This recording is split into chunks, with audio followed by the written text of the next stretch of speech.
Welcome to the Guy at the Movies podcast with Joe and Sean and Kevin. Kevin's back once again. How is it going, everyone?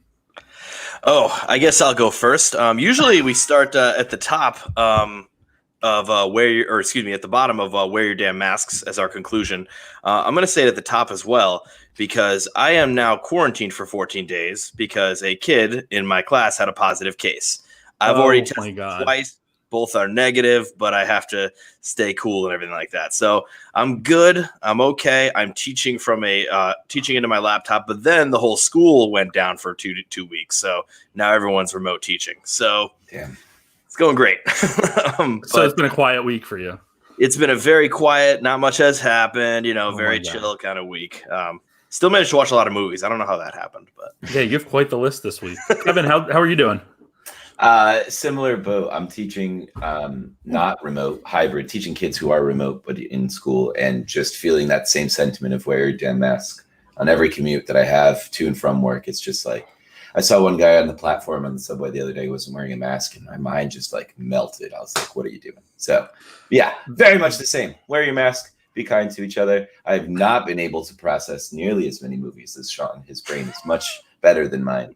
But I am excited to talk about what I did see. So, yeah, there was a news story today on from a particular news source. They were like, "Look, the flu numbers are down dramatically," and it's like, "Oh yeah, it's almost as if masks work." I just bought a bunch too that look really nice, so I'm going to be wearing them long after we have to. Yeah, it's like the new it's the new fashion statement. Yeah, bring it back. I mean, I have a lovely fiance who's beautiful, and I would never veer off. But there are some women that kind of wear the mask very well in this beautiful, mysterious type of way. I'm realizing now that maybe I should just stop talking completely. Yeah, this is getting weird. All right, no, you're talking about Mortal Kombat characters, Sean. That might exactly be what I'm talking about. Yeah, like I've had those dreams. All right, well, or perhaps Power Rangers. Speaking of no, I'm just kidding. Don't let him do the segues. He's going to try to work them in. I will work those segues in. Don't you worry. Kevin, what have you been watching? I'm assuming you're talking to me. I just unplugged my headphones. Sorry about that.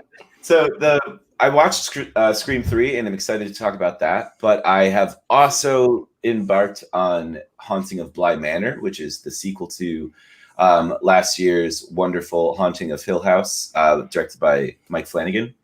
And he's back, baby. But this one is awesome. It was tough because I love the first one so much. I thought it was one of the best miniseries I've ever seen. And it made me really, really angry at Ryan Murphy for everything that he's done to horror over the years of that show, American Horror Story, which I still love. But this was like real grounded, beautiful, terrifying horror rooted in family, right? I saw somebody say on Letterboxd that it was like Hereditary for people who go to therapy, and I was like, yeah, perfect. And this one is a different bag. You're going to go in thinking it's very similar because they both take place in a haunted house. They're both adaptations of classic horror films about not truly believing women really as they descend into madness because of the stuff happening in the house around them. But this then does very much its own thing, kind of. It's a totally different story. It's not centered around family, but around the family you make. And I'm finding myself, this could be just the times we're living in, or maybe because Mike Flanagan's really, really good at what he does, but I'm crying emotional tears more than I'm crying emotional fears. But I'm really feeling it, and I'm not really annoyed that I'm not scared enough. I think is a good way to review it. I'm halfway through. I think things are about to turn. If I know Mike Flanagan, some big twist is going to make my jaw drop and be like, well, he's the GOAT. So I'm excited to keep watching. Well, there you go. You'll have to check back in with us next week and let us know how that's going. Sure. Sean, you watched 37 movies. My notes say here. I did. It seems like it's going to be that much. Yes. I will talk about one the most, but I'm going to go through the ones I've saw. So I watched the movie Time. It's a new documentary on Amazon Prime. I won't say much about it. Just definitely watch that. Another documentary that I had to rent on VOD was Totally Under Control. It's a COVID documentary. They literally were filming it like in the last obviously few months. Videodrome, the David Cronenberg movie, something I've never seen before. Really, really nuts. I then saw on Amazon Prime What the Constitution Means to Me, which is a play that was directed by Marielle Heller. It was filmed and directed by Marielle Heller. Amazing, amazing. See the play if you haven't seen the play, or you can't see the play, which no one can see the play. See the movie. Mildred Pierce, Old School Hollywood. It's really good, really solid performance from Joan Crawford. Scream 3, we're going to talk about. The Crazies, which is the George A. Romero movie. Hated that, surprisingly. I really was not a fan of that one. And maybe it's because of COVID times, and the heroes are people that are killing government officials trying to get people to quarantine. So maybe that leaves a bit of a bad taste in my mouth. However, that's, one of the issues maybe I have with that. And that's not fair to the Crazies, but that was my issue. This is the one I want to talk about because this actually was the hardest movie that I've ever had to review in the year and a half I've been reviewing movies. And this is the Trial of the Chicago 7. I gave it an A. And I gave it an A because I loved it. I loved every moment of it. I loved every little part of it. There are people that are nitpicking it, and there are people that aren't fans of parts of it. Those people are correct. Those people are right. There are nitpicks there. This was the first time, I think, almost ever that I reviewed a film with my heart instead of my head. And it still would have been a B. It's still not bad. No one really thinks it's bad, but no one just thinks it's as great as it is. Maybe I'm that same way. I don't think it's as great as it is, but I think this is a movie that really just, for an afternoon on a Saturday made me feel great. Was like got me angry at times, got me excited at times, made me laugh at times. I mean, I think it's what a movie is supposed to do. And I've been so technical with movies that it was great that they cracked the shell. I think the one thing is we say well, Aaron Sorkin's not that good of a director. It's like, well, the guy, his movies were directed by, Rob Reiner, David Fincher, Danny Boyle, Bennett Miller. I mean, of course he's not that good of a director in comparison. Like he shouldn't be. How could he be? So no one writes like him. But it's just, and so I know Kevin's squirming a little bit because he's not a fan of the Sorkin dialogue. And I got to be honest, Sorkin. I'm with you. There is an exchange where they say, what was it that they say? They said, what would be ironic? And then someone said, what? I said, what would be ironic? No, he was saying what to and it was like an Abbott and Costello kind of routine where I'm like, okay, Sorkin, okay, come on, get to the point. There's those little things that get to me. But all in all, I love this movie. I recommend it for a lot of people. And let me talk about it for another 20 minutes. No, I'll go to Joe now. No, I also watched that. Sacha Baron Cohen, I think, was phenomenal in it. Such a different role for him, but still, played into the sarcasm and the comedy that we're used to with him. So I definitely enjoyed Trial of the Chicago 7. I don't think it's one of Sorkin's best, but it's just it's a great story. And the final scene, I had chills. It's just so good. I thought it was really well done. I have watched quite a few films. I watched Honest Thief, the new Liam Neeson movie, which is, if you know Liam Neeson, then you've seen this movie already multiple times. But I actually enjoyed it. It's actually a pretty solid movie. It's much better than I expected. I think I went in with low expectations just because of his movies, as they usually are, and enjoyed it. Love and Monsters, I did not enjoy as much. I really didn't like it at all, and I am getting torn apart on the internet for that for some reason. A lot of Dylan O'Brien stands coming for you. Who knew a Dylan O'Brien movie was going to be the one? Dreamy little boy. He's got a fandom. It's a movie that I felt like was done before. Like I think I compared it to like 17 different movies. I don't know. You do a really good job of that. Sorry to interrupt you, but just want to give you a compliment off the bat. But you managed to draw parallels. Like this movie is A plus B plus C, and they always if you've seen the movie and you know the movies you talk about, you're like, crap, that equation does work. Like that makes sense. I appreciate that. That's honestly when I'm watching. If I don't like a movie, that's usually how it hits me. I'm like, oh, it's kind of like taking this and that. This one, I think I put like 6 or 7 movies in there that I feel like pieces of or thrown into Love and Monsters with, but I don't know. I saw The Call, which is a new horror film, Lin Shaye and from Insidious and tons of other horror, and Tobin Bell, most prominently from the Saw franchise, first horror movie that they've done together. So it's like the two heavyweights coming together. It's a solid movie. I interviewed Mike Manning, who was a cast member of it last week, and was able to get a screener this past week. It's really just a solid movie. I enjoyed it. Sometimes I think horror is trying to be too smart and shies away from just, you know, a solid story and a good story. And that's what I liked about this. But the biggest one to talk about briefly is Borat subsequent movie film. I watched it yesterday. It comes out on Friday on Amazon Prime Video. Shagadelic. Shagadelic. It is, in my opinion, better than the first one.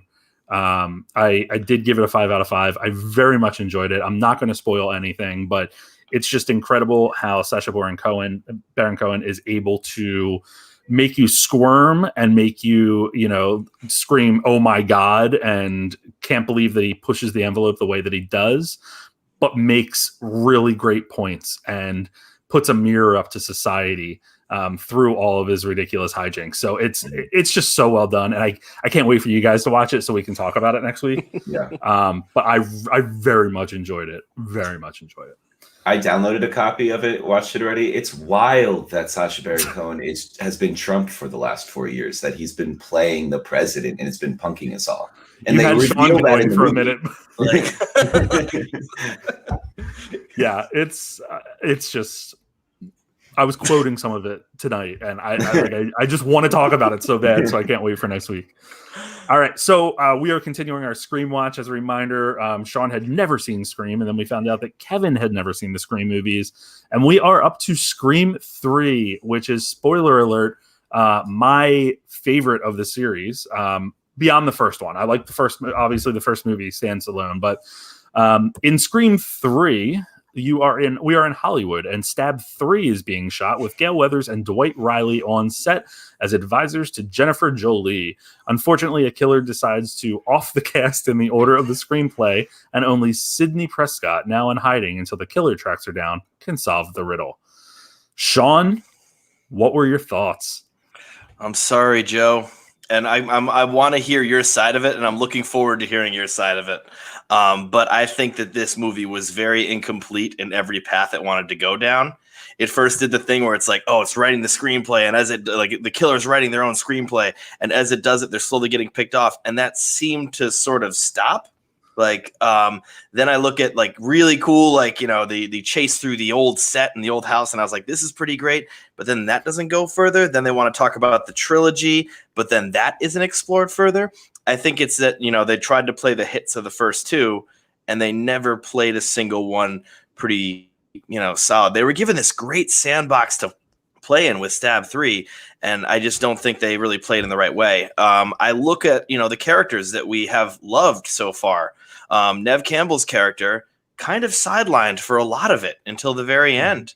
Courtney Cox's character was put with her lookalike Parker Posey, and you know, when I found out that was happening, that Parker Posey was playing Gale Weathers, I thought, this is amazing, this is perfect, and that wasn't really fully realized. These are all these parts of it. Well, yeah, I know. Hey, okay, I'm getting Kevin on the virtual here. I understand. I love Parker Posey. I think she's amazing in everything. I think she's even amazing in this.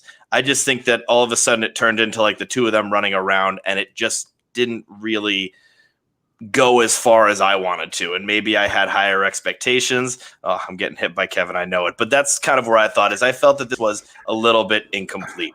All right, Kevin, be nice. Kevin, your thoughts? I have many thoughts about Scream 3. When the credits rolled, I liked it far more than Scream 2. And it only made me think, watching these sequels only makes me think, man, Scream 1 is an unassailable classic. It's actually like not a really good movie, but like that's one of the best horror. It's probably the best horror comedy ever made. It's one of the best. It's in the upper echelons of horror because it's so tight. It's so well written. It's so compact. And Scream 2, all that made me do was think about how much better Scream 1 was, because the entire time in Scream 2, they're like, remember Scream 1? And I'm like, yeah, no, I just watched it like last week, but this is not as good. And Scream 3 is almost forced to do a different thing, right? It has to find a new avenue. It's got to introduce some new characters. It's going to give us a different take. And I agree with all the good things that Sean said about it. The sandbox is really fun in it. I think Unfortunately, not unfortunately, Sean, you're just wrong about Parker Posey. You're straight up incorrect on that, and I'm sorry, because what's unfortunate about it is that we see her act circles around Courtney Cox, who is not, in my opinion, the strongest actor on the team here, and is only brought out when Parker Posey's doing this incredible job of finding space in a tiny little throwaway character to bring her own arc to it.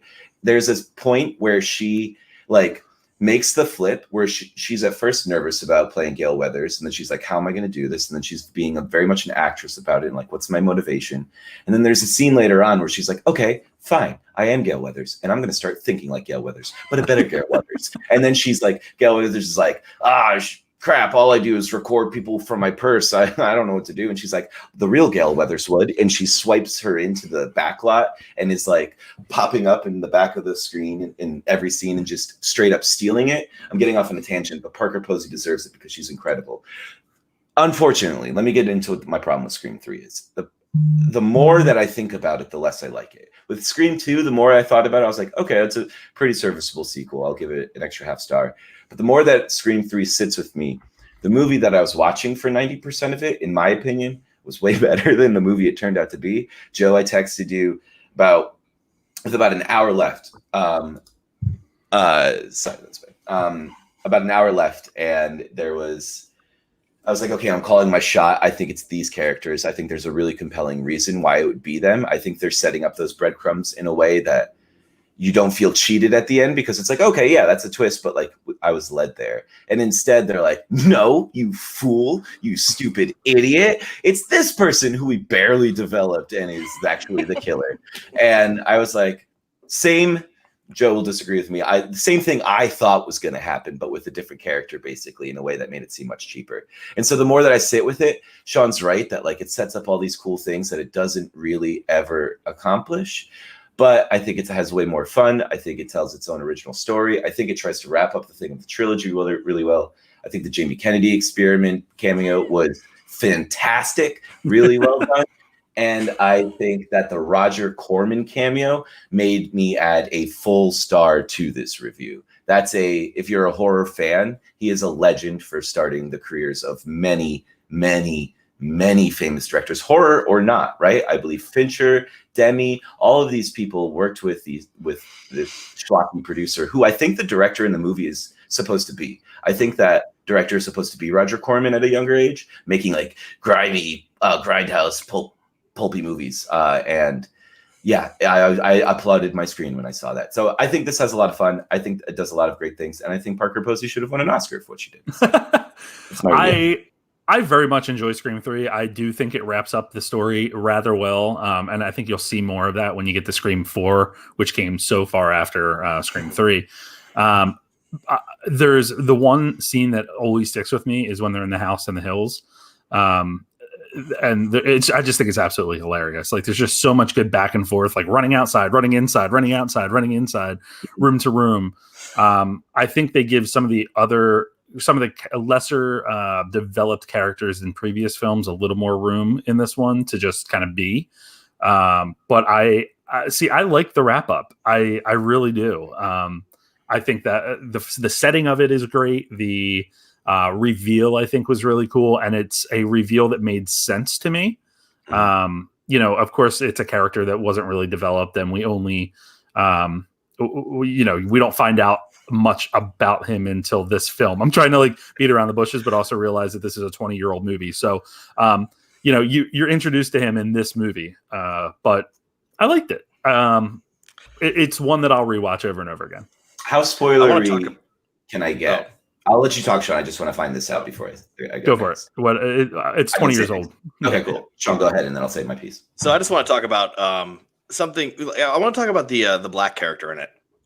Which I know that the point of it was that he's supposed to be a terrible character that gets off pretty quickly and stuff like that, and is like almost released as a token black guy.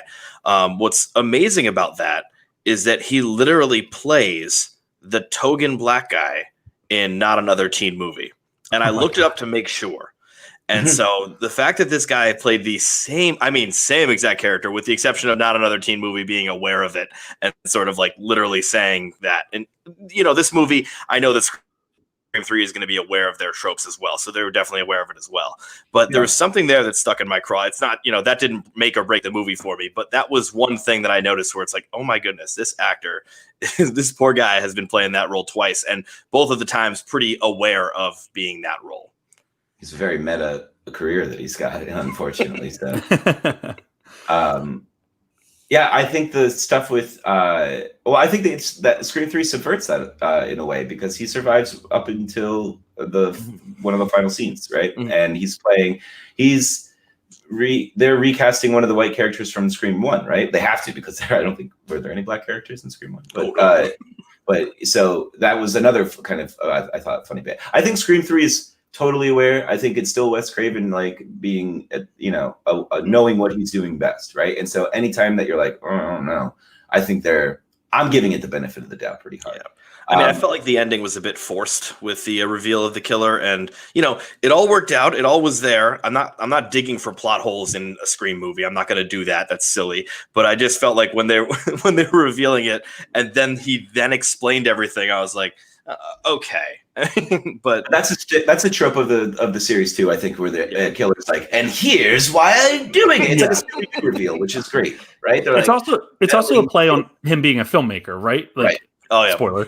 Like he's saying, like, and let me tell you about exactly what my motivation was here. But Kevin, you wanted to get to a spoilery comment. What was that going to be? I just think they spent so much time building a story that could have been Detective Kincaid and Emily Mortimer, the hollow bone lady from 30 Rock, or avian bone lady from 30 Rock, are the long lost half brother and sister of Nev Campbell. I think that made a lot more sense the way they set it up. Otherwise, because I won't go into like cinema sins on this thing, right? But there is a line where like everybody's got a little Jamie Kennedy in them now, where everybody's a horror fan. And so Detective Kincaid saying like, one of us usually survives, and his very funny throwaway detective partner is like, oh shoot, I thought you're supposed to be set up to think, okay, well, it probably won't be Dempsey, right? And then I was thinking, okay, well then probably Dempsey will kill him, right? And the way he borrows his phone, why does Dempsey borrow the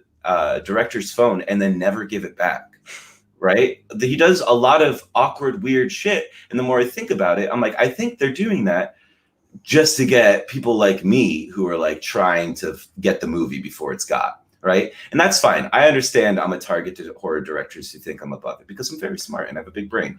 But if you're going to do that, make sure that you have an even smarter plot to subvert it, because if you're just setting it up to trick me and lay a plot line that sounds really great and then doesn't come to fruition, then I feel kind of cheated. And also the magical voice box is ridiculous.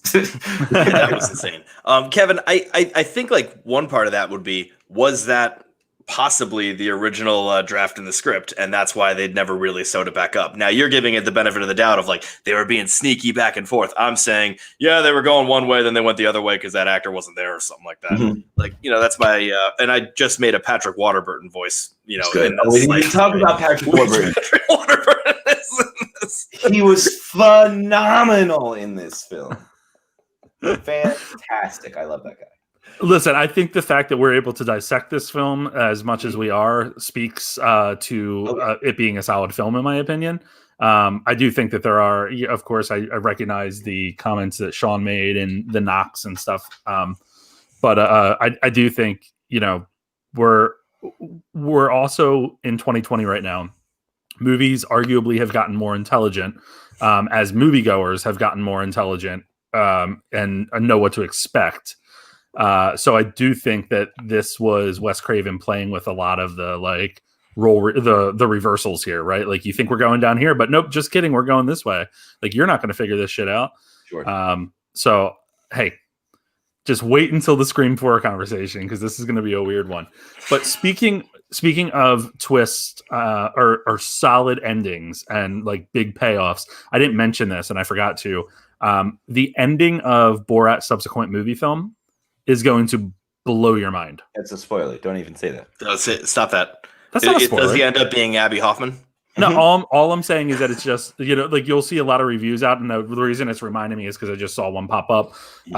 Just that it's just got a really solid payoff, and very interested in what you think about that. All right, let's move on. Movies on the move. We have Candyman has moved to August 2021.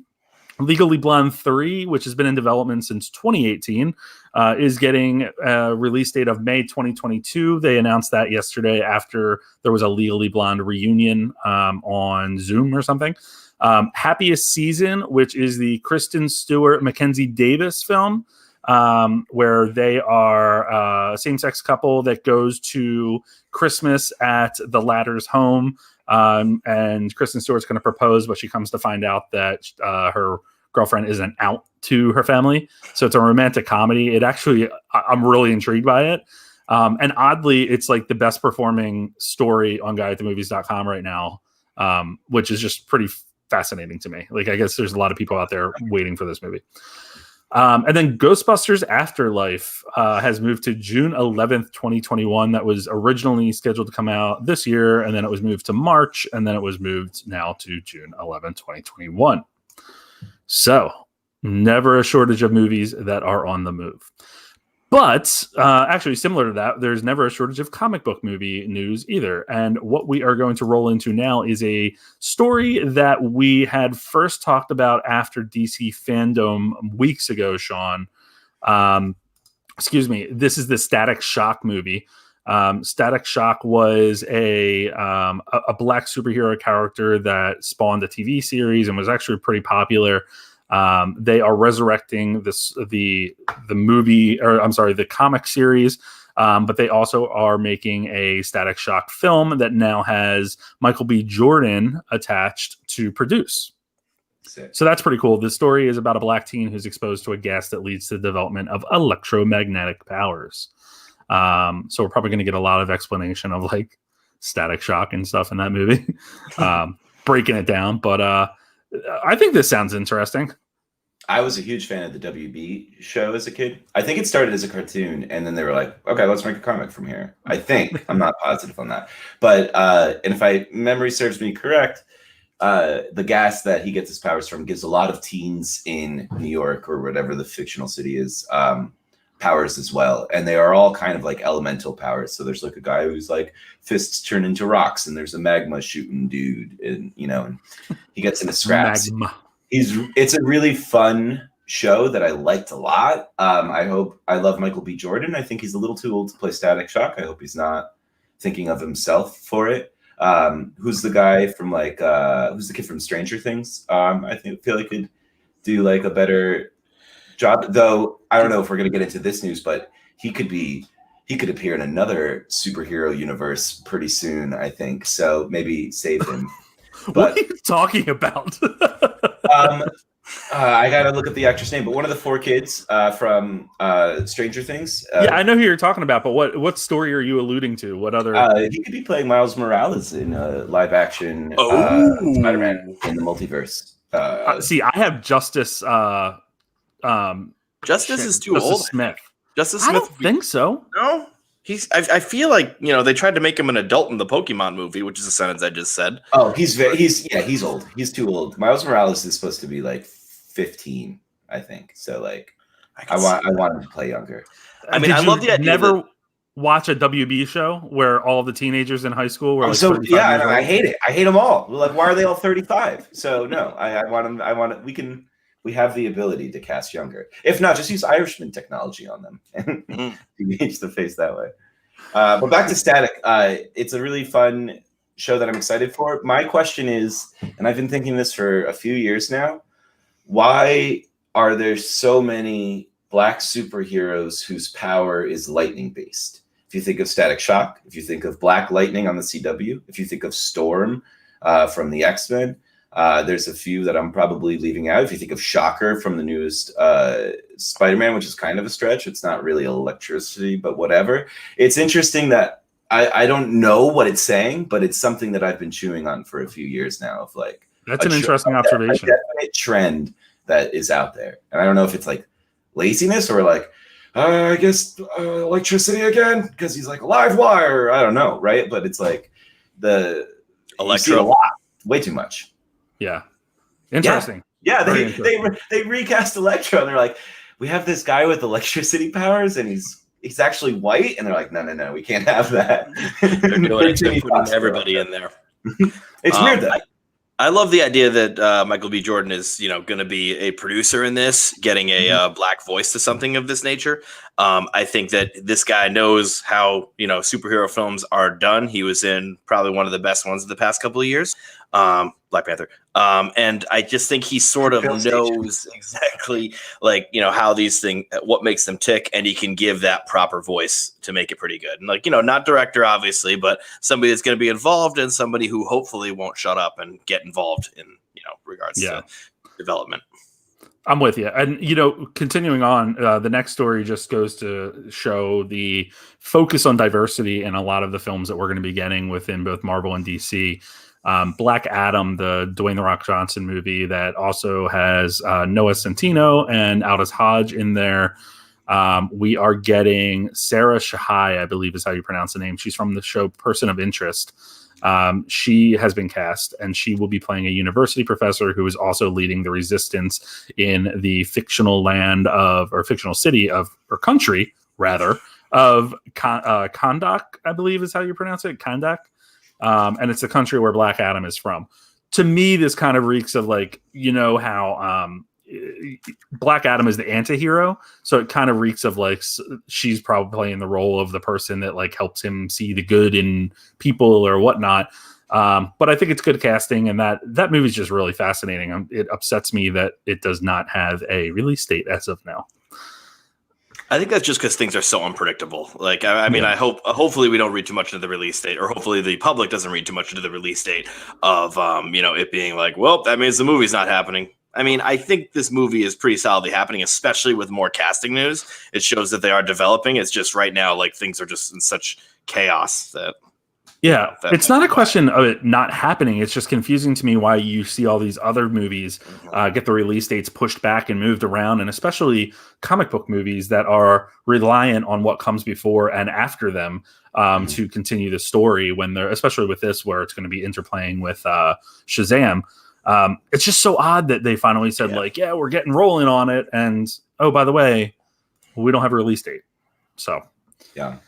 I'm really worried about it, to be honest, because not only does it seem like, do you have a movie here? It didn't. I think at DC Fandom they released a cinematic slideshow with The Rock talking over it, and that's the thing. That's the other thing that has me really worried. Is I'm sure Dwayne is a great guy and he's doing good things, but he's been really phoning it in the last couple of years of his career to a point where his movies, I'm the opposite of excited by them now. And on top of that, I think he was saying some things of how he's going to rope in DC with this and really get their universe tied together and give them a through line.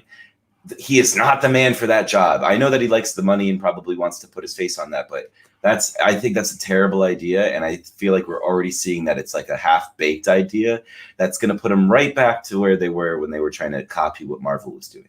DC finally figured out a good way of all our properties are strange and diverse and all over the place, so we don't really care if they tie in. Here's a bunch of Aquaman is a horror film set underwater, and Wonder Woman is not. It's very much the opposite, right? And so I'm worried and wary that The Rock is going to try to Kevin Feige it and muck it all up. See, I don't read it that way, only because he kept saying the balance of power has shifted in the DC universe, and I think it more so speaks to Black Adam as a character, and thinking about who maybe that's the through line that we'll probably see, right? Black Adam will pop up in a couple of the other films. We already know that Superman's probably going to show up in the second Shazam movie. It was long rumored and teased in the first one, and kind of happened, kind of didn't. He sort of did, yeah. Yeah. And there's also rumors that Black Adam and Superman might go at it at some point. So I don't know. That will be interesting to see. DC is making some interesting decisions, and one broke late tonight that Jared Leto is returning as Joker in Zack Snyder's Justice League. So he is part of the reshoots, and I guess the shoots, because he wasn't involved in the first, that currently has Ray Fisher, Amber Heard, Ben Affleck and apparently some others. So I'm just so confused by this inclusion. Mhm. And it, like, number one, I didn't like him as Joker in Suicide Squad. He wasn't Mhm. given much to work with in Suicide Squad, and that film was a travesty. But I don't know how he fits into this. And the only thing I can think of is that we are going to get some sort of continuation of Justice League on HBO Max or something. So we're going to have that world playing out, because it sounds like they're starting to load up a little bit. And that's actually what I think when we first talked about reshoots, Sean, that was one of the things I thought, like, maybe they're just trying to film a new ending or a new through piece that will allow them to continue on. So I don't know. Kevin, do you like Joker from Jared Leto? That's two different questions. Do I like Joker? Depends. From Jared Leto. No, very much not. He's very much my least favorite. It was tough. I won't talk about Joker the movie, but I've had a rough go of it with my clown prince lately, and Jared Leto has. That was a travesty what he did, and it was gross. I don't like Jared Leto. I think he's the worst part of every movie that he's in personally, but so I obviously wasn't going to like him as Joker, but I have an idea that would be great.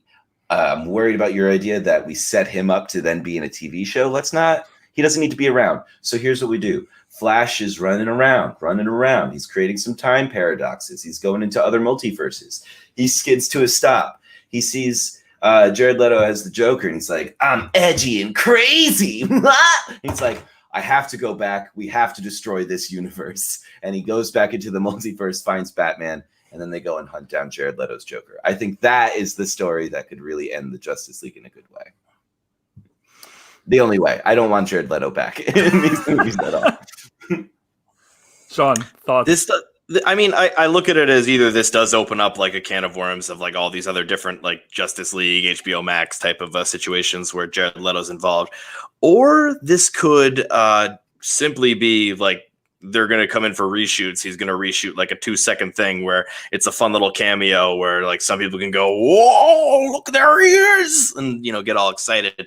And I think that might be it. Now, you could argue, well, Leto wouldn't go on for just like a 1-minute cameo. No one knows what Leto will or won't do. Upon hearing this news, he mailed already like 10 dead rats to the Warner executives and is probably going to get fired now.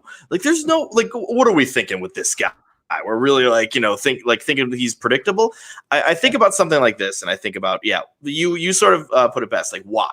Why does this character need to be here? Yes, I know, DC. Yes, I know, he's a villain that kind of is connected to the Justice League sort of DCEU that we've had.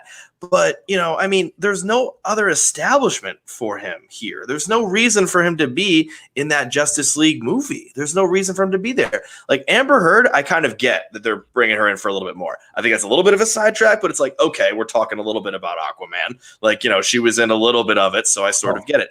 Ray Fisher, put him in more of the damn movie because Ray Fisher was awesome. He's like the focus of Zack Snyder's cut. He's the reason that he's going and doing so many reshoots is that Ray Fisher is like the heart and soul actually of Justice League. And that's why he got so pissed. And that's why actually Ray Fisher is fighting with the studio right now, is because he's super pissed at the way he was treated and kind of cut out at the film at the end. So I'm actually just Googling real quick to see kind of what some thoughts are. And one of the things that someone said on Twitter, this is actually Fandom said, with Jared Leto returning as Joker, we might finally get some more info on Robin's death, because you do see that in the film with Batman pointing, or I think it's in Batman versus Superman. Yeah, Batman v Superman, yeah. But, you do know that Robin's dead, so maybe there's something with that. Maybe it was part of the plan all along. I don't know. The Killing Joke is a very, very difficult, nuanced story to pull off. And I'm sorry, it's not The Killing Joke. That's the one. That's a different one where the Joker does something terrible to somebody. The one where he kills Jason Todd, just as terrible and hard to pull off. Jared Leto, I think of as one of the most ham-fisted actors in Hollywood, and not who I want to pull this off. Yeah. Sorry for all the Leto fans out there. Sorry if I lose you listeners. But I don't prefer his take on acting. Should be interesting. All right, let's move on to other news here. We found out, and we talked about last week, that there's a Cleopatra movie coming down the road or down the pike with Gal Gadot and Patty Jenkins directing her in the role. We're not going to get into this tonight, but maybe in the future there is some discussion around whether they're whitewashing the role with Gal Gadot, even though she's Israeli. But it's an interesting discussion I think we've touched on in the past with other diversity castings. So we'll discuss that later on. But Joaquin Phoenix is reteaming with Ridley Scott for another epic that we are getting about a historical figure, and that is Napoleon. So Joaquin himself is going to play Napoleon. Thoughts, questions, comments, concerns? So Joaquin, you said that they reunited, and that other movie they were in was Gladiator, which is kind of a very Napoleon. Commodus is a very Napoleon-like role, where no, he doesn't want to bang his sister, but he does. Like he's just someone that wants to be in charge and is arrogant and is just upset about it and angry about that kind of thing. Now, could Joaquin in that movie? Joaquin kind of showed no humanity in Commodus. Still a great performance, but there's really no humanity there, I don't think. Could he do it for this Napoleon character would be interesting. I will say the one part that really turns me off is that it is the writer of All the Money in the World. And I know it's also the director of All the Money in the World, but I really disliked that movie. I thought that, it kind of fell apart as a story. I thought it was just really unsatisfying. That doesn't mean this will be any bad at all. That, hey, who knows? Just maybe a bad script is a bad script. That can happen. But that was my one big concern. Kevin. I love Joaquin Phoenix, so I'm pumped. I hope that it's as historically accurate as Gladiator and that Napoleon fights aliens at one point, maybe, or joins in the Black Lives Matter protests, perhaps. But that Gladiator wasn't the. But I loved how history teachers still show it. Anyway, Joaquin's unassailable. I think he's one of the best living actors today. The exact opposite of Leto, especially in Jokers. But let him go. Let it go. I think Leto go.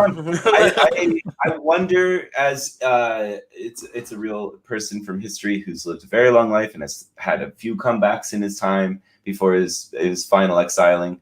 I wonder what part of his life they're going to dig into. I hope it's not a birth to death. I don't think there's any way you could do that. So it'll be interesting to see what portion. I don't claim to be a Napoleon scholar, so I don't really know. I know that he tried to march across Russia at one point, and that was really difficult for him. So it was a tough walk. Yeah. It was actually, this is a sequel to Billy Lynn's Long Halftime Walk, I believe. Yeah, exactly. I don't know what that is. All right, so we are moving on to the next story, which is another Netflix movie, and we are getting a comedy from Adam McKay called Don't Look Up that has a huge cast, and it's actually quite impressive. So, Jennifer Lawrence, Cate Blanchett, Rob Morgan, Leonardo DiCaprio, Meryl Streep, Timothy Chalamet, Ariana Grande, Jonah Hill, Himesh Patel, Kid Cudi. Matthew Perry, good that Matthew Perry's getting business, and Tomer Sisley, who I don't know either. The film follows two low-level astronomers who are rumored to be Lawrence and DiCaprio. I almost said DiCaprio, and I didn't mean it that way. Sent out to warn the public of an impending asteroid collision with Earth. I'm actually pretty pumped for this cast. It's got a lot of big names in it, and I'm very interested to see some comedy from Sir DiCaprio. I look at this and it looked like when I saw this cast, I mean, of course, my first reaction was, oh my God, this is awesome. Oh my God, this is awesome. Oh my God, this is awesome. But then I think about binging candy and I think about how sometimes that makes you sick. And I'm worried about a cast like this large. Nobody's going to be given that much time to play. And no one's going to be given the proper focus.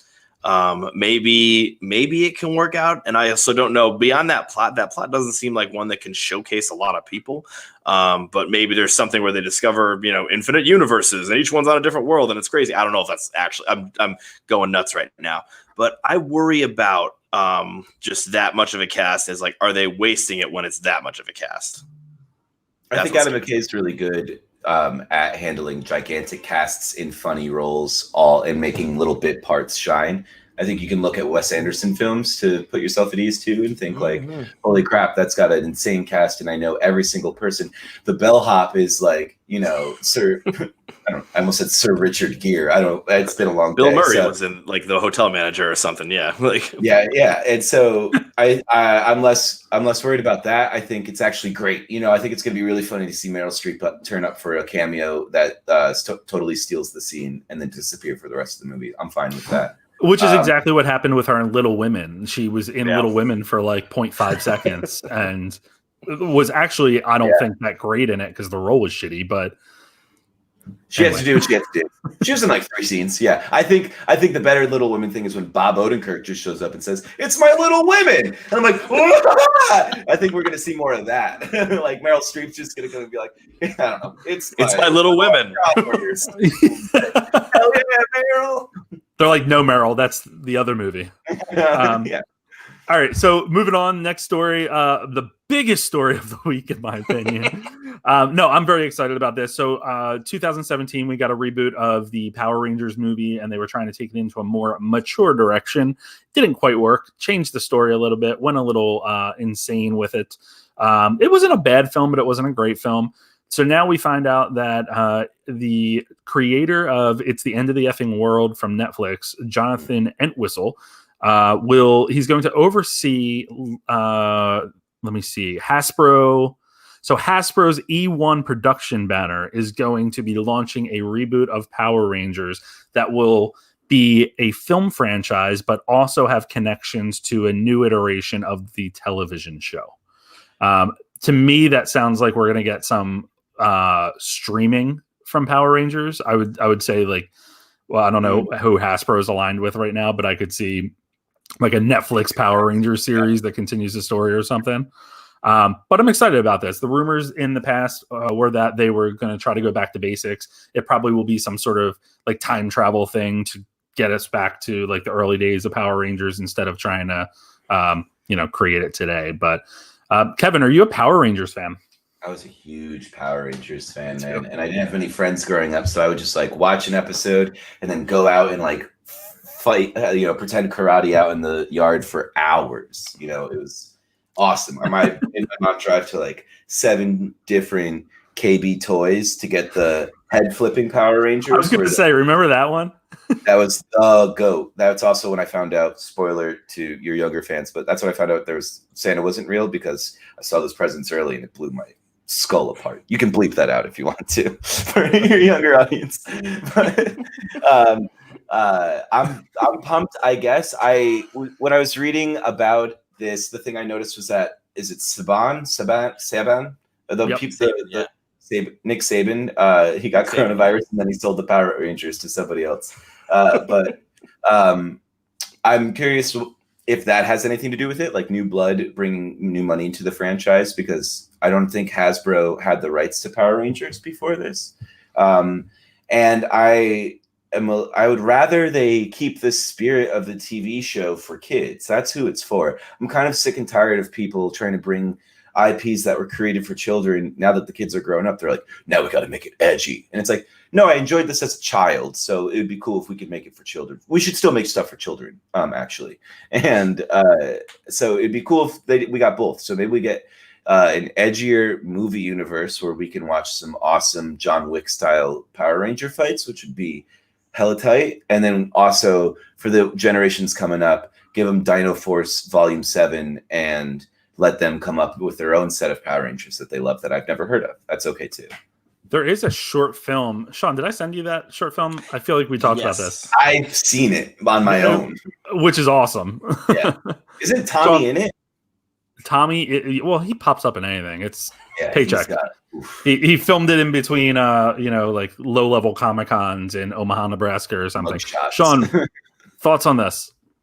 I mean, obviously, just as you guys were saying it, I absolutely love Power Rangers as a kid. There's the Halloween I dressed as a Power Ranger. Then there's the other 2 Halloweens I dressed as a Power Ranger. And I absolutely was a huge fan of them. And I think that, basically what Kevin said is right on there, is that you need to tap into the magic. I didn't see the 2017 Power Rangers because when I watched the trailer, I was pissed because I wanted to see, Alpha as a actual dude in a spacesuit. I wanted to see Bryan Cranston in a literal like test tube. I wanted to see like the actual Power Rangers in tights. I don't want to see like, robots fighting each other. And, I also love watching robots fight each other. Sorry, Kevin. That's the end of every episode, though. They get into their Zords. Yeah, I mean, well, exactly. Yeah, I do know they also have robots. That's true, but I also know there's a little bit more to it than that, and that was what kind of bummed me out about it. Now, with this universe happening, maybe I'll check it out. Maybe I still might not, just because I'm still a little bit mad about them kind of glossying it up, and like it's like tap into that nostalgia. Yeah, you're making a modern movie, so you gotta make it modern. I understand that, but tap into the nostalgia of me going out with my sister and fighting trees because we thought they were the gray people. I can't remember what the gray people were. Putties. Yeah. Wow. Okay. So we see who the real fans are here, Joe. Am I right? I'm not. Hey, listen. Okay. I was very young and not as receptive. Let me just say this though. It's funny that you said all that stuff because the movie, the 2017 movie, is actually, it sounds like right up your alley because the Zords aren't in it very much, and they spend an incredible amount of time just getting to know them as human beings and kind of refusing the call a good 30 times. Yeah. They're like, I'm homeless in 17. And I'm like, you're homeless? What are you talking about? And so I would check it out. The action with them actually as Rangers and stuff really doesn't happen until like the last 10 minutes. I kept checking my watch and I'm like, yeah, Bryan Cranston very much in a tube in it. And Alpha, I thought he was in a wall that moved back and forth. Like, he was kind of hologrammy. You're right. Yeah, he was a little bit too much. And Alpha was completely. He was an alien. It was just like not right. Like, oh, right. And they kind of neutered Bill Hader a little bit. I thought that was like I thought that was perfect casting. And to be honest, bring him back and let him take another bite at the apple because I think he's a really good robot. Well, that should be pretty interesting. As that, I'm jumping around a little bit from our outline here, but as that franchise is rebooting and continuing on, Fast and the Furious has set its end date for at least the series proper. So we do know that we are getting a 9th film next year, I believe it is. And they're reportedly going to space as one does. And then we know that Justin Lin, who I think has directed 5 of the movies, and is directing or did direct F9 or is directing F9, whatever. He's going to wrap up with 10 and 11. So we're getting 11 films. Then that's over. However, that doesn't include the spin-offs. So there is a sequel to Hobbs and Shaw coming, as well as a potential spin-off that is female-led. Kevin is having an out-of-body experience. He loves this franchise. It's been a long day without you, my friend. Fast and Furious franchise. I think it's the most American franchise, for better or for worse. I could go. I think there's a podcast about the Fast and Furious movies out there that I want to make. Well, this is not it, Sean. No, I'm kidding. All right, so this, yeah. I'm glad. I'm happy with 11. I'm excited that they're bringing back Lin, who directed. I don't know if he directed 5, but he directed Fast 5, which is the best. It's the high watermark of the series. Where do you go after you go to space, though? Like, if that actually happens in F9, like, what's next? I don't know, but I trust him, honestly. I like the idea of them doing their taxes like in 10 and people being like, well, this is actually kind of radical when you think about it. It's like when Lady Gaga showed up in just a regular dress for the first time. It's like, oh, that's actually kind of crazy for her. Like, I can tell you this. I will be crying unironic tears at Fast 11, and there are going to be a lot of them. I truly love this family. This family. Yeah. When I look at this is I do think this is very funny because I do not share the same enthusiasm for the Fast and Furious franchise. And one of my friends from around here told me, it's like, just watch Fast 5 though. You'll love it after you watch Fast 5. Because I watched like other ones and I didn't like it. So then I watched Fast 5. I loved Fast 5. That made me hate the rest of them more. And so like I'm just like, because Fast 5 is actually a spectacular movie. And so spectacular, even spectacular. And so I look at this though. I'm very happy that like 10 and 11 are going to be taken home by Lynn. That's the very honorable thing to do. I also think that this just doesn't count, and this is bullshit because what's going to happen in 20 years when Diesel needs more money? He's going to do an Expendables where he's going to be in the Fast and the Furious franchise, or they're just going to do like pretty much. Oh, there we go. Awesome. Or there's going to be Hobbs and Shaw 12, and there's going to be a bunch of other ones that are there's going to be a Vin Diesel set alone movie. There's going to be somehow a Paul Walker one where they just literally get his brother and do the face thing. They're going to go nuts with the spinoffs that we're never going to see the end of Fast and the Furious. We're just going to see the end of the trunk of the tree. Trunk of the tree. I think it's man. one of the last franchises. This is the last thing I'll say about it. I think Fast and the Furious, the reason I love it so much is that it's a franchise that totally understands that blockbuster movies should be big and dumb and have fun. And the less that you try to I don't know, they just love themselves and they take themselves seriously in a way that allows you to love them and take it seriously as this big dumb action flick that is just really, really, really fun. And I appreciate that. You're right, action flick, but we're getting 11 of them. Yeah, flicks plural. Sorry, and I meant to say cinema verite. My it started off as a freaking drag racing movie, crime movie, and now they're James Bond competitors for sure. They're taking down secret governments. It's awesome. It's so cool. All right, let's move on. We have another troubled film. I don't know if either of you have seen Wicked on Broadway, but they've been, of course, talking about making it into a movie, as all things that are hits on Broadway do make their way into the film atmosphere. It just lost a director again. I think it was supposed to come out last December, and then this December, and then next December, and then it's probably going to come out around the time Avatar 5 does. But Stephen Daldry, who was the director of Billy Elliot, left the project. And there's so many directors that have been attached to this. J.J. Abrams, James Mangold, Ryan Murphy, Rob Marshall. And now they're back to the drawing board trying to find another director. All of those movies would have been bad. Yeah, I agree. I don't know. Part of me feels like we don't need this movie. I mean, I look at this this movie's gonna, it's gonna come out and it's gonna make hundreds of millions of dollars because this play is very popular, and it's just not exact. Thank you. Come on, give it okay.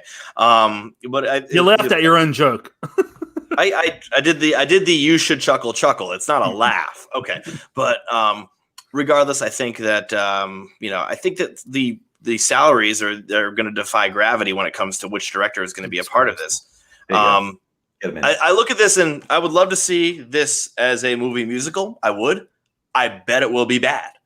It's just not. It just has too much of its weight on its shoulders to actually be something that could be decent. I mean, I think about Daldry would have been actually a pretty good director for this. I would have loved to have seen that. I would have been curious to have seen that. Who knows if it would actually be good or not?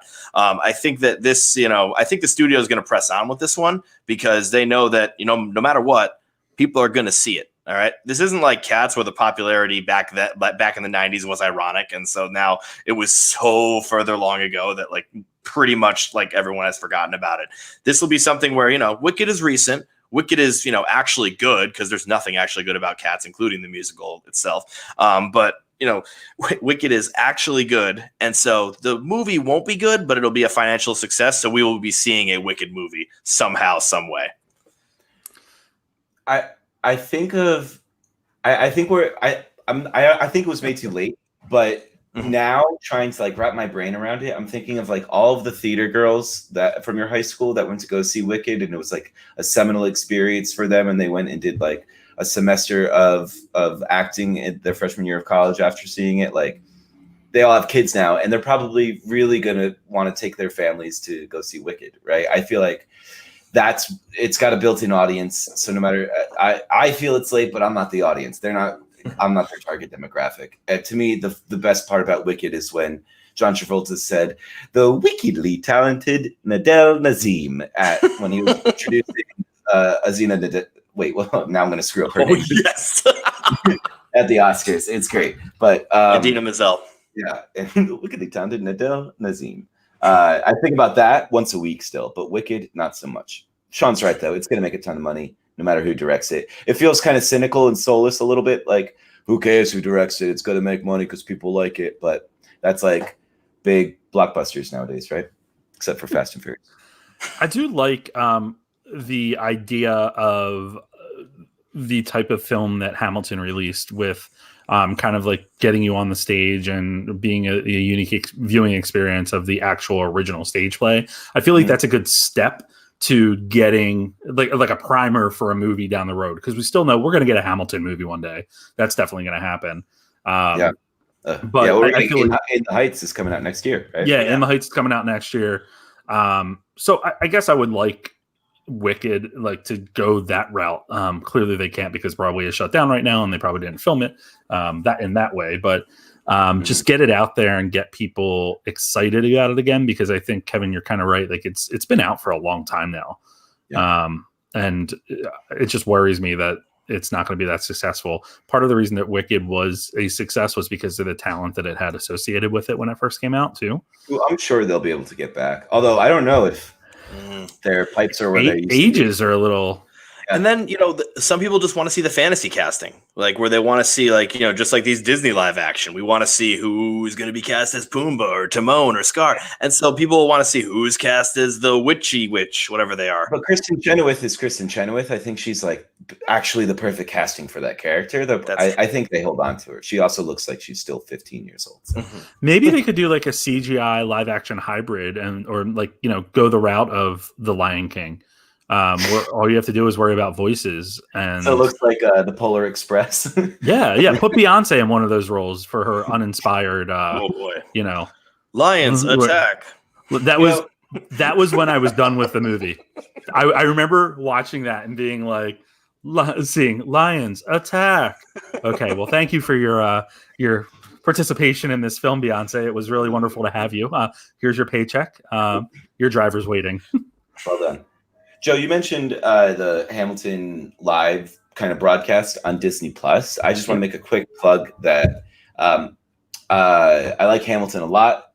I think there is a life-affirming, life-changing live show also on a streaming service right now, because David Burns' American Utopia is on HBO Max, and it's directed by Spike Lee, which is this pairing in heaven. For those of you who don't know, I'm talking about lead singer of the Talking Heads. I saw that it went live. It was one of the last things I was able to do before the quarantine, and it saved my soul. It's incredible, and he's amazing, and is like, if you're feeling down, if you're feeling low, highly recommend checking that out. That's awesome. Yeah, definitely. All right, let's move on to the next story. Hair Love was an incredible animated short film that won an Oscar last year, right? Yeah, 2019. So according to Variety, there is a animated King Tut film on the way from Matthew A. Cherry, who was the creator of Hair Love. It will be an Afro-futuristic coming-of-age story that will take audiences on a journey through ancient Egypt and celebrate a culture that introduced the world to countless modern conventions and technologies. This is set up at Sony Pictures Animation. The film would be called Tut. I'm here for it. I don't know what Afro-futuristic means, but I'm all here for it. I think like something like this. I mean, first of all, anybody that has not seen Hair Love, I mean, I'm sure it's like available on YouTube right now. YouTube. Immediately get watch Hair Love. It's like deserved the Oscar by a long shot. I think that what's great about this is that the Hair Love was also done by Sony Pictures Animation. So the fact that he's going to be in the same, I don't want to use the word sandbox again, but he's going to be in the same like studio, the same people are going to be helping him out.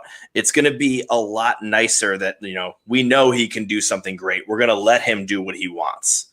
And that is something I'm looking forward to so much, is that, hey, this will be I'm assuming a feature film. So it's going to be a bigger challenge for obvious reasons. But based on what was done in Hair Love, oh my goodness. Let him play. Let him play, and this studio will let him play. I'm so excited for this. What's kind of interesting, not to jump in before you, Kevin, but I will. He signed a first look development deal with Warner Brothers Television Group. So I don't know if that covers feature films, but it looks like it's just television programming for all their platforms. So that's the answer. Gotcha. Okay. Kevin, did you see Hair Love? I don't think so, but I know I've seen the Oscar short of it or whatever when they introduced it. That's about it. I remember being blown away by the texture of the hair itself, which is the whole point of the story, right? And how important that is. I think an Afro-futurist take on King Tut is a really cool idea.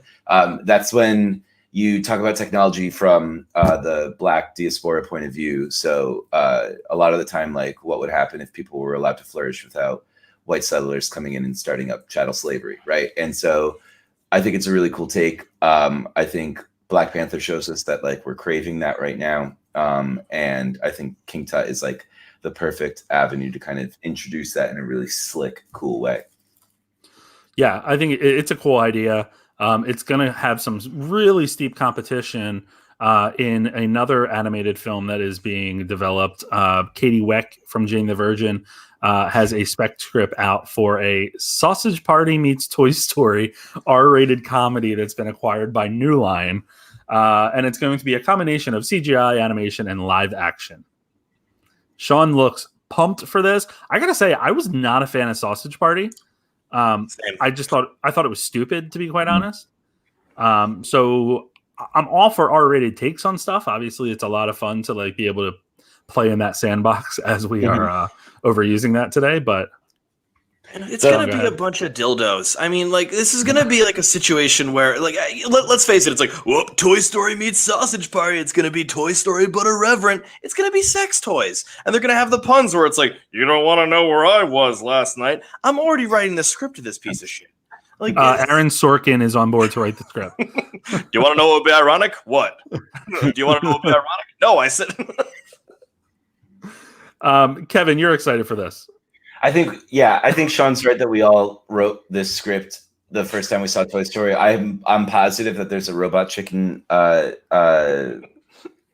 scene or whatever sketch called Sex Toy Story. I've seen it a bunch of times. I own Robot Chicken on DVD, and so I'm hoping that it's not that, because obviously we've already been there. We all have a better version of it in our head. So hopefully she does. I don't know what else you could do that's different with Sausage Party and Toy Story. I will say I didn't really love Sausage Party either. I kind of did not like it, but the orgy at the end is technically impressive and like a jaw-dropping scene of animation. So that's all I got to add to that.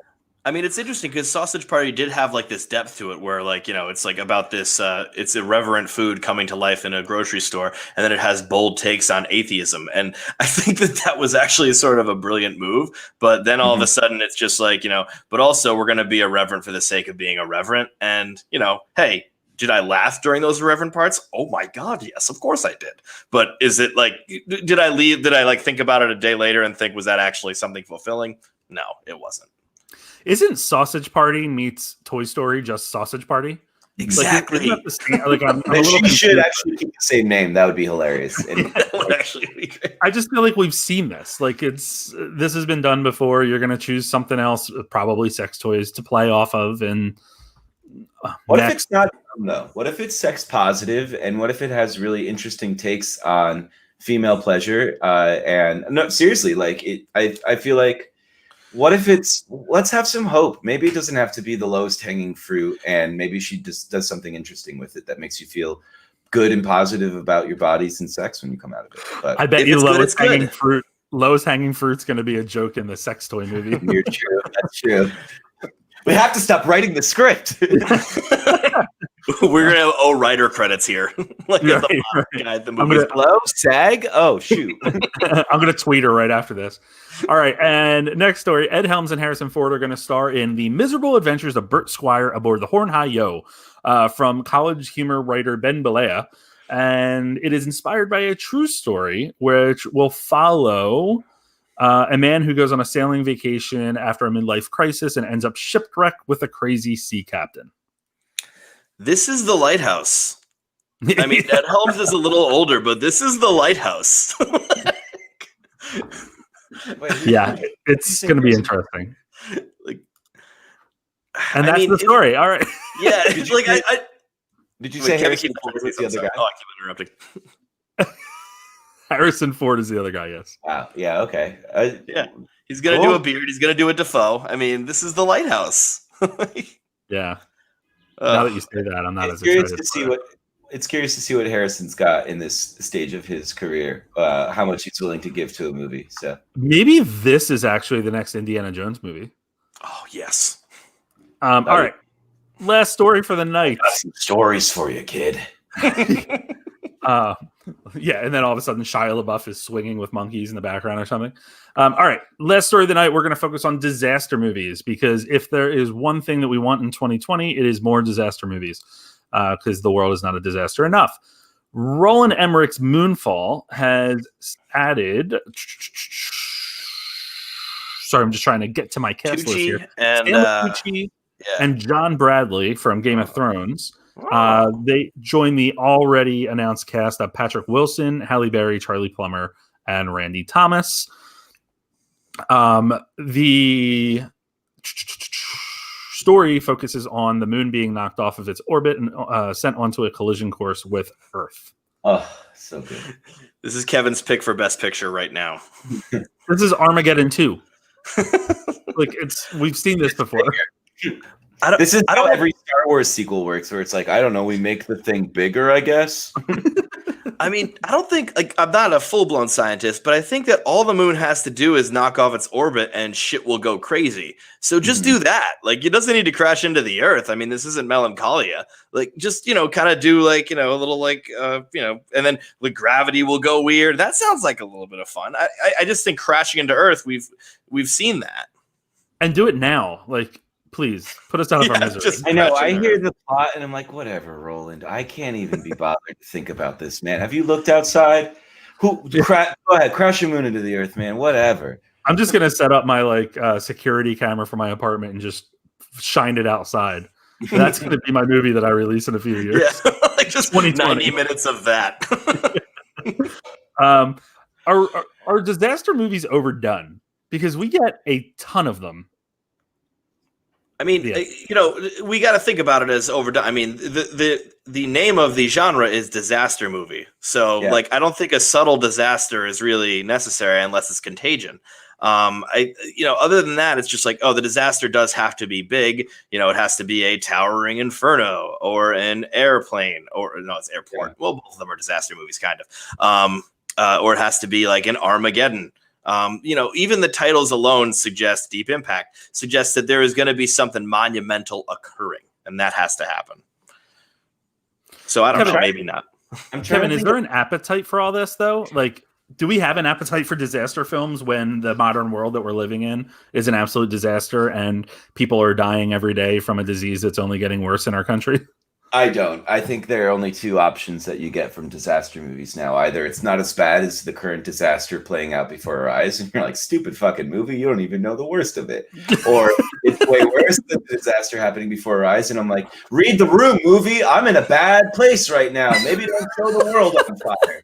And so, sorry, that was just my window. Let me turn to the television. But no, I don't think, I think Roland has got to read The Room a little bit. I'm also trying to name a good one. I think I love Armageddon, but I don't think it's a good movie. Mm-hmm. Can you name a good disaster movie? Like not a good one. Name a great disaster film. Poseidon Adventure. Not the remake with Kurt Russell. It's tough. I would almost put that in a subcategory underneath disaster, where it's contained disaster movies. So that's your Towering Infernos, your Deep Blue Seas, your The Megs, your anytime that like you're in a centralized location and shit goes down. It's a little bit different than a disaster movie where you're cutting to the Capitol Records Tower in LA and the Statue of Liberty in New York and I don't know, the Bean or something in Chicago, and they're all exploding at the same time. That's what you need in a disaster. But there's still someone taking a selfie in front of the Bean for their Bumble profile pic. Exactly. It's submerged water. I will say that I did like Day After Tomorrow when that first came out. I thought that was kind of nice, but it seemed kind of nice. But we've gotten a shit ton of those since, right? Like they're all the same. I will tell a real funny story though, because it's just popped into my mind. In grad school, my roommate and I were watching 2012, and we were doing like a movie marathon. Like I remember we watched like 2012. We watched whatever the 3D Final Destination was, and we made drinking games to them, as one does, and like the drinking game was like for Final Destination, if you see a snake or you see fire, whatever, and in like one scene it's like snake, fire, or whatever. We're like, what happens when it's all together? Like, oh my god. But then with 2012, I just remember my roommate, like this was near the end of the night, and I guess I was talking and he goes, shh, Joe, quiet, we need to watch this so that we know where the ships are in 2012. Like how to get away. Stupid. But anyway. Anytime Oliver Platt is a jerk, take a drink, you'd be dead at the end of 2012. Yeah. It's very true. I'm just trying to look at a list real quick because I did have a hard time. So I would consider Cloverfield a horror movie. All right, that would be a big one. So that's another subcategory for me of monster movie, which is a type of disaster, but a very specific one with its own set of rules. God, you're killing us, Kev. Come on. Yeah, I think about this shit all the time. We didn't bring you onto this to categorize our. You got kicking you off after Scream 4 next week.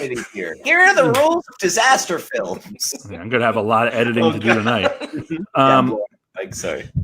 Let me see what else. There's nothing else that really comes to mind, to be quite honest. I will say that the top for me is Armageddon. I think that is the best disaster movie. Now, Kevin made the good point. Is it a good movie? And no, obviously not. Roger Ebert still gave my favorite review of it ever. He said it was a 2.5 hour long trailer.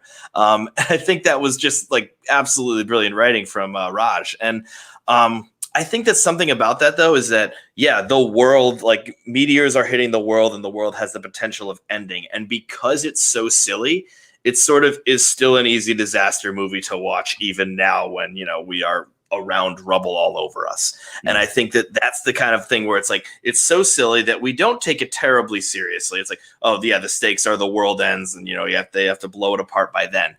And I look at it as, and then all of a sudden it's 1950s America as they're listening to the news on the radio, which is like all of these things just are so chuckle worthy that it's just something that that's what the disaster movie should be. It should not be horribly realistic. We should not be like going through something that actually Cloverfield is kind of a realistic disaster movie and does bother me in a lot of parts, just at how good it does with some of the stuff. And I think that might be, I don't know, that might be my part of it is, a disaster movie, even though it's about something that could cause the end of the world, it should still be escapist. And so Contagion is the exact opposite in that regard. Very true. I think we should do a spin-off podcast. And the spin-off podcast is like, we just like print out really shitty news stories. And we're like, this is a disaster story. And we just read. 2020. Is it too cheeky to say Take Shelter is a well done disaster movie? That's a subgenre though, because that's all about shelters. Those are Michael Shannon movies, Kevin. Kevin, there's strict rules with Michael Shannon movies, and those are different. But I so presciently outlined all of these. And it also falls into that other subcategory of movies that start with T. So we're not considering them today. Right. T movies with Michael Shannon in them, yeah. That and The Shape of Water. And Knives Out. Anyway, all right. Well, hey, that's all we got for this week. I think we can end on Roland Emmerich's next Armageddon film. This week's new releases: Rebecca came out on Netflix today. The Witches comes out on HBO Max tomorrow and is getting shit on in the reviews. So I will watch it. Yes. Empty Man. To him right now because he's going to go back to making weird CGI films for the next decade. I think that's what this is, though. No, it's live action. Right? Well, I mean, there's a lot of they turns the boys into mice. No, they're live mice, Sean. They're real trained mice. They really turned them into mice. It was really wild. The Empty Man is a horror film that is hitting theaters. Disney acquired it as part of their acquisition of Fox. They are so pumped about it that they didn't release a trailer online until like a couple of days ago. I did see the trailer when I saw Lights Out last week, though. And that was it was interesting. I mean, it's like every horror movie you get out there today, like all those B movies. So and then there's one called Synchronic, which I did not spell correctly on there, and I can't remember what it's about. So I do want to just tell you about that real quick, though, because I thought it was really interesting. And Sean, I think I specifically thought you would like it. Is this the Dev Patel one? No.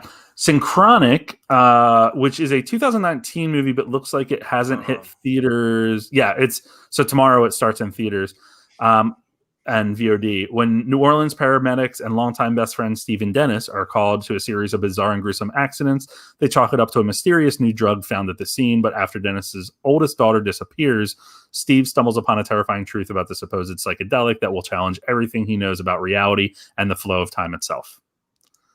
I'm kind of like Project Power. Like well, that's the beginning. That the first part of it reeks of Project Power, but hey, whatever. I'm into it. I'll be renting it. It's got an 85% on Rotten Tomatoes. Oh, I can get into that.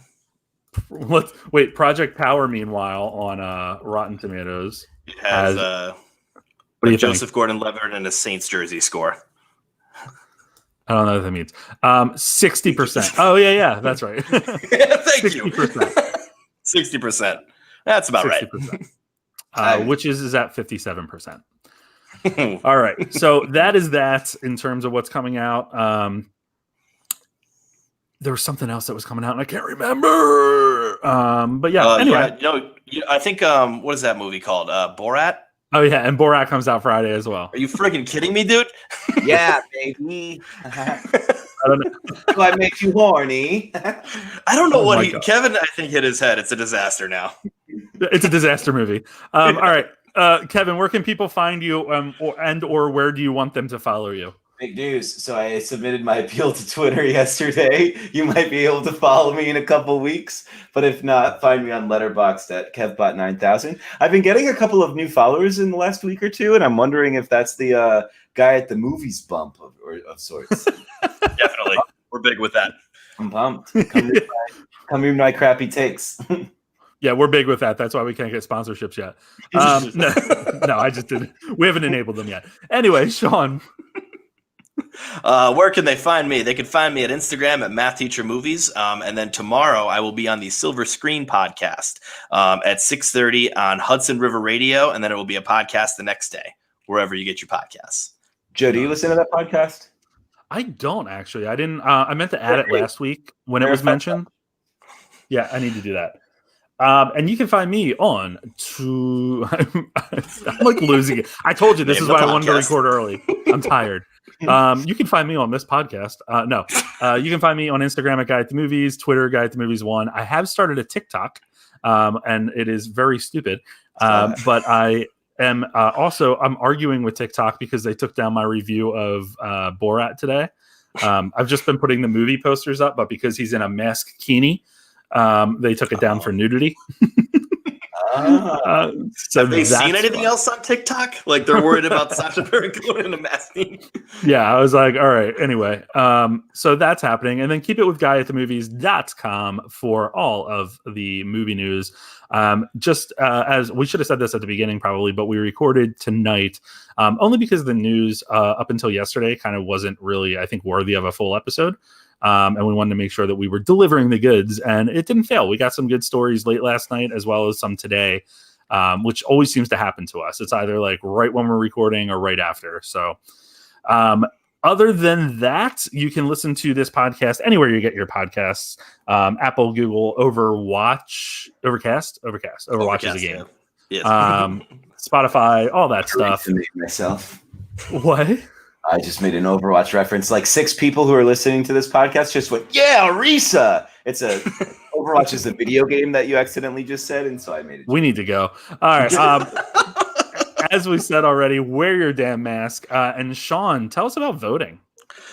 So I think by now, if you didn't register to vote, you're a friggin' moron and you could just deal with whatever happens in the next 4 years. But just check just in case. Maybe you could still register. But regardless, if you are mail-in balloting, for the love of God, mail it in now. You should have mailed it in like 5 weeks ago, you idiot. Well, you're having trouble deciding? Shut up and pick the lesser of the two evils if you're really having an issue. In general, if you're voting in person like I am, because I'm worried that the big orange man is going to be shutting down the post office, then make sure you get there early. Make a plan to vote. Vote. Make a plan to vote. That means get there when the polls open. Get there a half hour early before the polls open. Be annoying. get there early in the morning because you're not going to want to do it later, much like a gym trip. So please vote. Who cares if you don't like either one? Go through the issues, go through the person, and pick one that you think is better. So please vote. I will tell you, we went to drop off our ballots on Monday, and the line wrapped around the courthouse, wrapped around the block, which was great. Like That's good. Yeah, that's good. Yeah. It's like the first line that I was like, yes. And I literally just at 8:37 received an email saying that my ballot has been received, timely and recorded. And shredded. Oh, recorded. Set on fire. Promptly incinerated. So it does feel really good to be able to get out there and vote. And it's nice to see big turnouts. So hopefully we'll continue to see that. But yes, please get out there and vote. I think all the registration deadlines are pretty much over. Probably done. Yeah, but check iwillvote.com and they will give you the informed news about that. Informed information is what I almost said. Woo! Okay, well. Political plug. When you're done voting, stay involved and stay passionate about the things you're passionate about. The person who enters in office on November 4th, or let's be real, probably like sometime in December when they're done really tabulating all the votes for real and stuff like that, you will still need to bring action to do the things that you want to see in this country. Do not let that be the end of it. Voting is not enough, and I'm worried. It's not. Keep working. Mm-hmm. Kevin, you did just send me a petition to keep the Fast and the Furious franchise going. I will not be signing that. So I'm okay with 11. You won't sign it? Oh, we're fighting. I will vote for whoever discontinues that franchise. Actually, I won't because it just got discontinued. Anyway, yeah, that's a tough call. Yeah, it's a really tough call. So I am going to go crawl into bed right now because I'm exhausted. Probably watch a movie and then end up staying up until 4 a.m. Right. Guys, we will chat soon. Wear your mask. Ta-ta. Bye. Wear your mask.